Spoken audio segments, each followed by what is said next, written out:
Hello everybody, it's Adam with the Pattaya News, and we are coming to you right here on lovely Pattaya Beach again at Cafe de la Plage. Because we had such a good time when we did our recap here a few weeks ago, we're back. And I have a lot to cover today, so I'm gonna go fast. From a variety of events, including an alcohol sales ban, to a tragic murder of a Korean man in Pattaya who was thrown in a barrel into Mapachan Lake after being murdered. We'll get to that in a bit. Thailand's reactions to a prominent political activist passing away after an extended hunger strike, as well as electric scooters in Pattaya and vandalism on the Pattaya sign. So what we're going to start off with is, when you're watching this, it will likely be Monday, the 20th of May, 2024. Now, this Wednesday, which will be the 22nd, is a religious holiday in Thailand. And for those of you who have been here for a while, you know what that means. Alcohol sales ban. It will also mean that entertainment venues primarily centered around alcohol, like nightclubs and bars, will be shut for 24 hours, officially from midnight to midnight. Sometimes that changes a little, but those are the legal times of closure. We're always asked, will restaurants be open? Yes, even some sports bar related places are open, but they cannot sell alcohol and you cannot purchase it at convenience stores. Whether or not mom and pops follow the law to the letter, well, that's a different matter, but be ready for that. Our next big event, besides the religious holiday, is taking place on Jomtien Beach, which is a squid fair. This will be taking place in front of the Now Hotel near the Davari Hotel on Soi 12 on the 24th and 25th of May this weekend. Now, this is always a popular event, both with music, fire dancers, and of course, plenty of seafood and squid.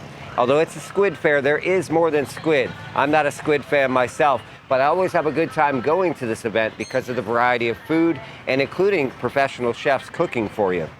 Our biggest story of the past week was a Korean man from South Korea who was murdered by two of his fellow South Korean nationals after he was abducted from a nightclub where one of the suspects reportedly put basically a drug in his drink, a date rape drug, so to speak, that made him pass out. They then kidnapped him, intending to take him for ransom to Pattaya with a third accomplice. 3 suspects in total.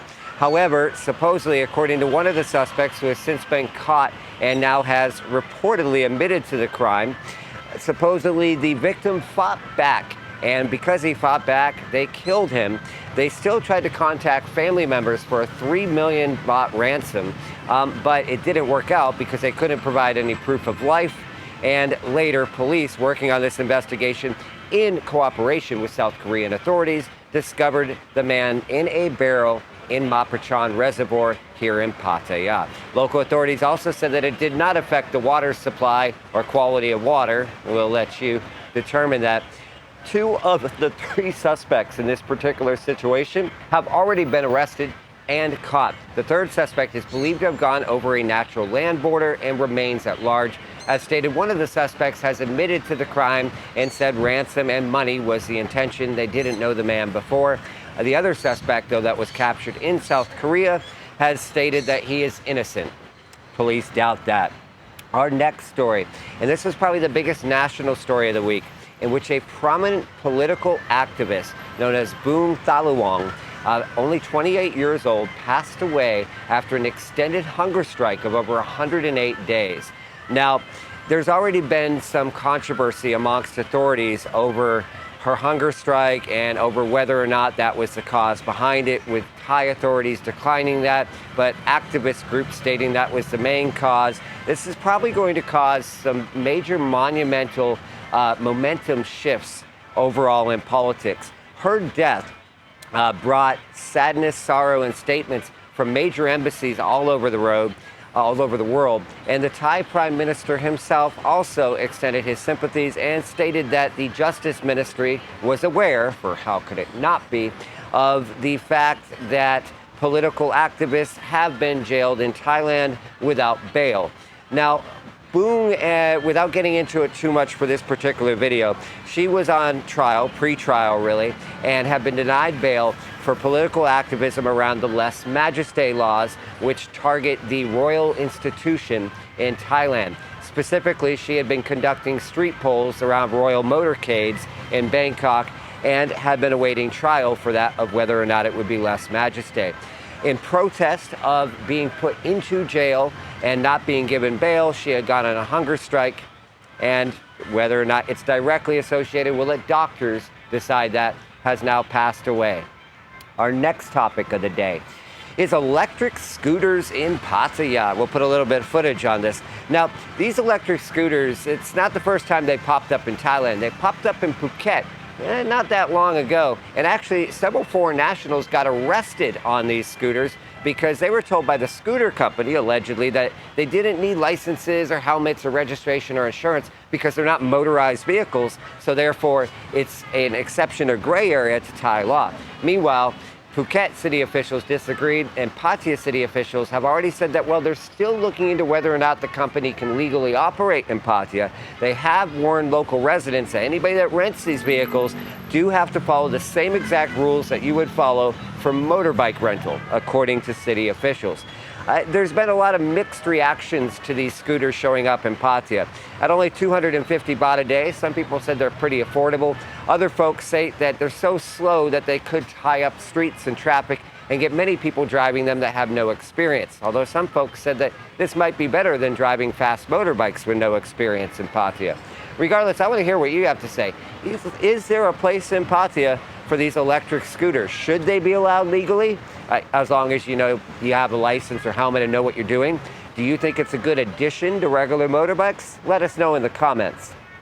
Our next story for the day, next to last, is vandals deface the Pattaya sign. And as of press time, nobody has yet been arrested for this. Now, city officials said that there is good CCTV, and they have identified individuals of interest who defaced the sign. Now, if you remember, not that long ago, some vandals defaced the Bali High Pier area. They were actually immediately caught. The mayor himself assisted in reviewing CCTV because he was so upset about it and putting out a police report to catch these vandals. And what happened to these particular vandals? Well, actually, they were made by the city to clean up their own mess and make a public apology, which we know that stuff happens in the West. It's a little bit rarer here in terms of punishment, but we'll see what happens to whoever it was that defaced the Pattaya sign. It's of note that the other vandals that defaced Bali High were juveniles. So it'll probably depend on their age on what the punishment will be.